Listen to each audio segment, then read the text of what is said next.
Buenos días, profesora y compañeros. Mi nombre es Joaquín Rojas y el día de hoy hablaré sobre el caso clínico 1.2 de Josefina.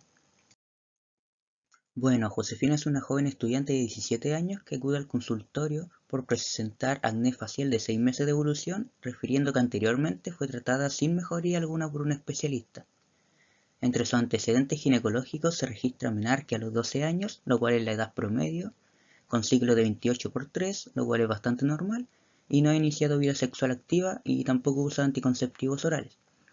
La paciente mide 1,59 metros con 64 kilos y un índice de masa corporal de 25,31 kilogramos por metro cuadrado, lo cual indica que tiene sobrepeso.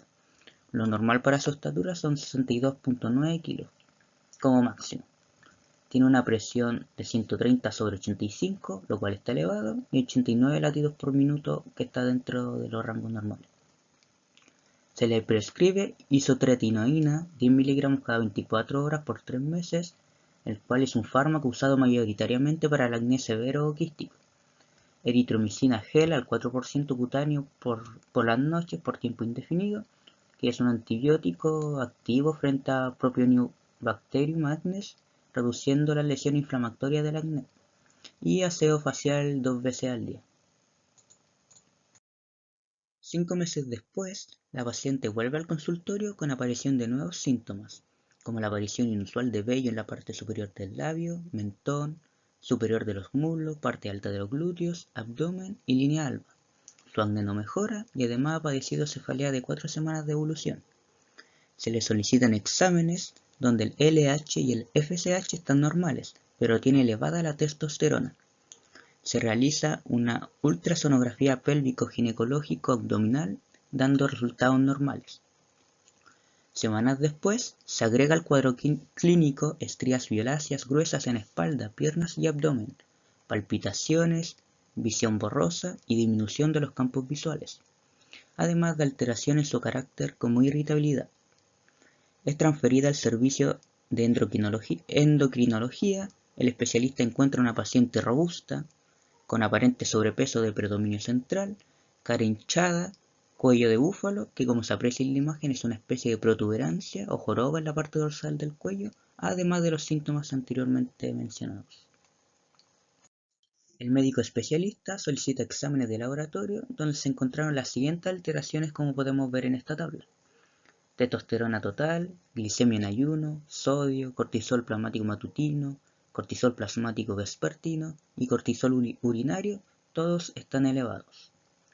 También se le realizó una prueba de supresión con dosis baja de dexametasona oral administrado en la noche a las 23 horas, seguido de las mediciones séricas de cortisol a la mañana siguiente, encontrando que los niveles de cortisol matutinos continuaron elevados. Posteriormente se le realizó una resonancia magnética donde se reportó la presencia de pequeños microadenomas hipoficiarios que se localizaron en la porción derecha de la adenohipófisis. Con todos estos antecedentes, el médico realizó el diagnóstico de enfermedad de Cushing. Josefina es programada para la extirpación de los microadenomas hipoficiarios mediante un abordaje endonasal endoscópico transesfenoidal. Como indicaciones postquirúrgicas se indica 10 mg de prednisona oral diaria por 5 días, continuando con 5 mg por 5 días más y posteriormente suspenderla. Esto es porque la prednisona se usa como glucocorticoide exógeno y suprime la secreción de ACTH. Ya explicaré con más detalle esto más adelante. Un mes después de la cirugía, los niveles de cortisol plasmático matutino son de 7,4 microgramos por decilitro y de orina 24 horas son de 77,7 microgramos por 24 horas, estando ambos en valores normales, además de sus signos físicos se revirtieron por completo. Hablando de la fisiología normal del eje alterado, bien sabemos que cuando hay una alteración de la homeostasis debido a algún estímulo concreto, como el estrés físico, estrés emocional, hipoglicemia, exposición al frío, dolor, etc., el cuerpo es capaz de detectarla e iniciar los procesos biológicos necesarios para restablecerla. En este caso, la liberación final de cortisol es parte de una cadena de sucesos que obedecen al llamado eje hipotálamo-hipófisis-adrenal o suprarrenal. El director de este eje es el hipotálamo, donde en condiciones normales neuronas de la porción paracelular parvocelular, de los núcleos paraventriculares del hipotálamo producen CRH o hormona liberadora de corticotropina, que actúa sobre los corticotropos de la hipófisis anterior, induciendo la liberación de ACTH o adrenocorticotropina, o estimulante de la corteza suprarrenal. La hipófisis es capaz de sintetizar varias hormonas intermediarias, como puede ser la prolactina, TSH, gonadotropinas, ACTH, entre otras, que será finalmente la que llegará al órgano diana para estimularlo y éste segregue otra hormona que va a realizar la acción reguladora final. En el caso de la glándula adrenal o suprarrenal y el cortisol, la hipófisis, después de recibir la orden liberadora del hipotálamo a través del sistema porta-hipoficiario, liberando CRH, la hipófisis va a segregar ACTH. Esta viajará por el sistema vascular hasta llegar a la glándula suprarrenal, donde su corteza será capaz de liberar glucocorticoides, entre los cuales está el cortisol, en la zona fasciculada, mineralcorticoides y andrógenos suprarrenales como la testosterona en la zona reticular. Este cortisol plasmático, que va a estar unido a proteínas, principalmente a la globulina fijadora de cortisol o CBG, y un 5% a la albúmina, y el resto, entre el 10 y el 15%, se encontrará libre por el plasma. Este cortisol va a ejercer un feedback negativo sobre el hipotálamo y la hipófisis para inhibir la síntesis de CRH y ACTH respectivamente. El cortisol induce una serie de cambios importantes, sobre todo a nivel metabólico. Entre sus acciones más destacadas está la colaboración en el mantenimiento de la glicemia. De esta forma, cuando ésta es baja, el cortisol se encarga de incrementar la gluconeogénesis con su efecto en el hígado. También la protólisis muscular en el músculo esquelético y la lipólisis en el tejido adiposo, para lograr así su estabilidad glicémica. También es responsable de la disminución en la utilización de glucosa por los tejidos extrahepáticos. Aparte de funciones metabólicas, también tiene influencias a nivel del sistema nervioso central en los cambios de ánimo y cognitivos y a nivel del corazón con sus efectos inotrópicos y cronotrópicos positivos. Esto quiere decir que aumento de contractibilidad y la frecuencia cardíaca. En resumen, el cortisol ayuda a la obtención de energía durante el ejercicio a expensas de procesos catabólicos que reducen las reservas energéticas, incluso llegar a metabolizar proteínas musculares para poder sintetizar la glucosa. Aquí les dejo una tabla de resumen de lo que acabo de comentar. Alguna vez se utilizan las concentraciones plasmáticas de hormonas para intentar entender la respuesta adaptativa del organismo frente a la carga de entrenamiento. De esta forma, entendiendo el entrenamiento como un estrés ejercido al cuerpo, producirá alteraciones hormonales en el organismo. El cortisol, que es conocido como una hormona que tiende a aumentar en situaciones de estrés, como puede ser el ejercicio, es normal que aumente como respuesta aguda a la sesión de entrenamiento. Es interesante destacar también que, como la gran mayoría de hormonas del organismo, el cortisol sigue un ritmo circadiano propio. Esto quiere decir que su liberación pulsátil actúa de tal manera que sus niveles son mayores a primera hora de la mañana y a lo largo de esta, debido a la necesidad que tiene el cuerpo de generar fuentes de energía después de largas horas de sueño, para luego descender progresivamente y alcanzar sus niveles más bajos durante la noche. Por ejemplo, cuando los atletas u otras personas que son susceptibles a cambios constantes en su ciclo de sueño y vigilia, a causa de competiciones, viajes o distintas ocupaciones, van a alterar este ritmo circadiano del cortisol, entre otras hormonas también, pudiendo afectar así su desempeño físico. Tratando de explicar un poco el diagnóstico de Josefina, el síndrome de Cushing fue descrito por primera vez en 1932 por Harvey Cushing. Se produce como resultado de la exposición crónica al exceso de glucocorticoides.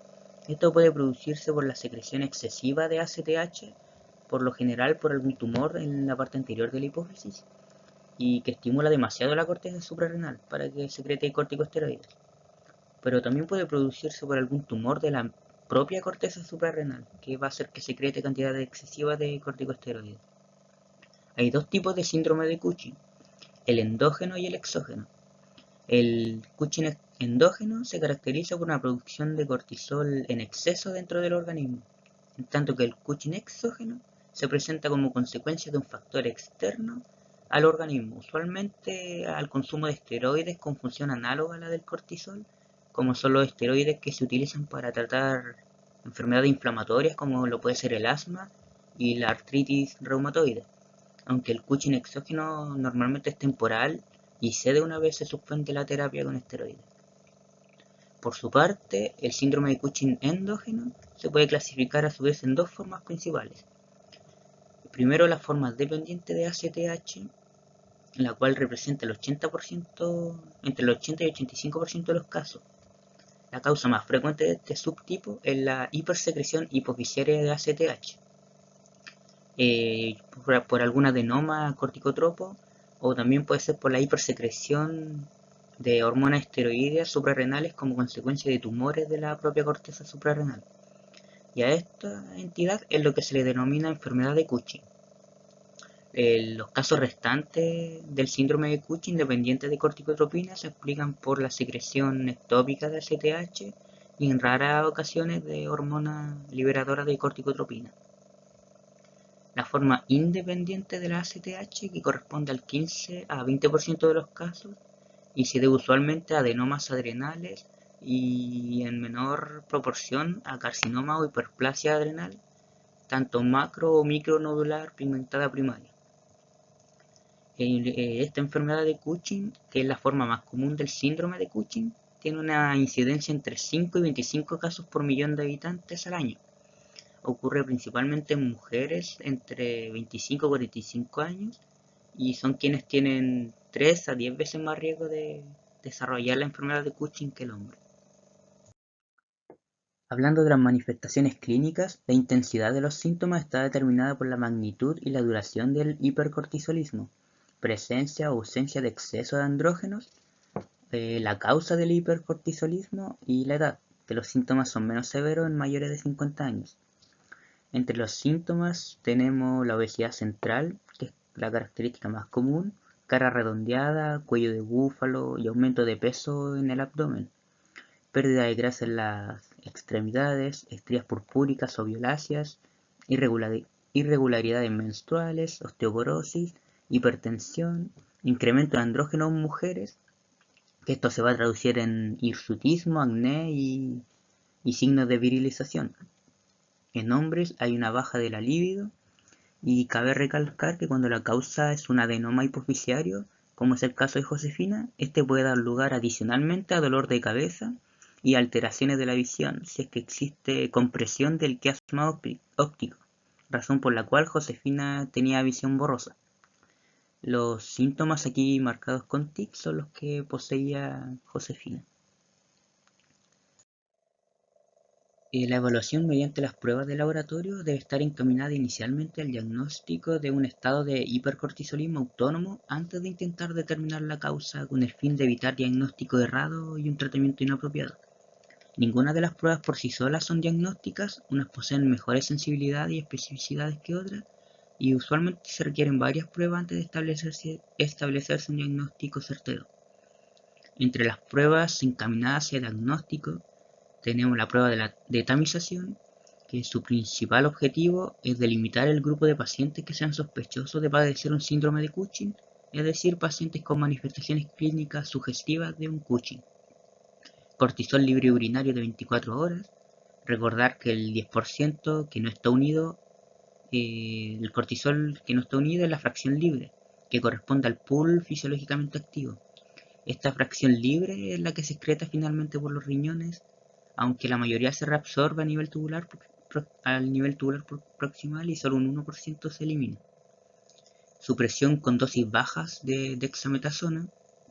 En condiciones normales habrá supresión en la síntesis de ACTH y cortisol. Cortisol sérico a las 11 pm, que esta prueba valora la normalidad del ritmo circadiano del cortisol, ya que en los pacientes con síndrome de Cushing este se pierde. A las 11 pm solo el 3,4% de los pacientes con síndrome de Cushing tienen valores de cortisol sérico normal. Con cortisol salival a las 11 pm, ya que la concentración de cortisol en saliva se correlaciona estrechamente con las séricas de cortisol libre, y la medición en saliva puede ser una alternativa a la medición sérica. Prueba de supresión con dosis baja de dexametasona más CRH. Esta prueba se administran 8 dosis bajas de dexametasona durante 2 días y 2 horas después de la última dosis se aplica la CRH ovina intravenosa. Y si el valor de cortisol es mayor a 1.4 microgramos por decilitro, a los 15 minutos tras la aplicación de CRH se va a confirmar el diagnóstico de enfermedad de Cushing. Y las pruebas para establecer la causa, tenemos la prueba de supresión con dosis altas de dexametasona, que se ha demostrado que los tumores hipoficiarios son los menos autónomos de los tumores causantes del síndrome de Cushing. Esto explica el por qué las dosis altas de esteroides, como la dexametasona, suprimen la secreción en tumores hipoficiarios, mientras que la mayoría de los tumores ectópicos, o sea que no están en la hipófisis, son fuera de la hipófisis, no se van a dejar suprimir. Prueba de estímulo con CRH, que la mayoría de los tumores ectópicos productores de ACTH no expresan receptores para la CRH, por lo cual el uso de una prueba de estímulo con esta hormona puede ayudar a diferenciar una enfermedad de Cushing de un tumor ectópico. Esta prueba se debe hacer una vez se tenga una certeza del diagnóstico de Cushing, y se debe tener en cuenta que algunos tumores ectópicos también se dejan estimular por la CRH y que algunas personas normales pueden ni siquiera responder al estímulo. Tenemos la prueba con metilirapona, que se puede usar para hacer el diagnóstico diferencial entre enfermedades de Cushing y Cushing ectópico, y diagnósticos por imagen como resonancia magnética, tomografía axial computarizada o muestras del seno petroso. Bueno, y por último, hablando del tratamiento, tenemos la reducción del uso de corticoides. Si la causa del síndrome de Cushing es el uso prolongado de medicamentos con corticosteroides, se debe reducir su carga. También tenemos medicamentos como el ketoconazol, lisodren, metopirona, signifor, estos son sus nombres comerciales. Aunque no es un tratamiento curativo, es capaz de normalizar los niveles de cortisol, lo cual mejora los síntomas y el estado general. El medicamento más nuevo contra el síndrome de Cushing es el Signifor, que actúa disminuyendo la producción de corticotropina en un tumor. También tenemos la cirugía, si la causa del síndrome de Cushing es un tumor, ya sea a nivel hipófisis o suprarrenal. Como en el caso de Josefina es un microadenoma hipoficiario, se le realizó esta extirpación mediante cirugía transesfenoidal. Y tenemos la radioterapia, que si el cirujano no puede extraer por completo el tumor hipoficiario, por lo general va a indicar sesiones de radioterapia conjuntamente con la operación. Además, la radiación se puede utilizar en las personas que no están en condiciones de someterse a alguna cirugía. Bueno, aquí está la bibliografía y muchas gracias por su atención.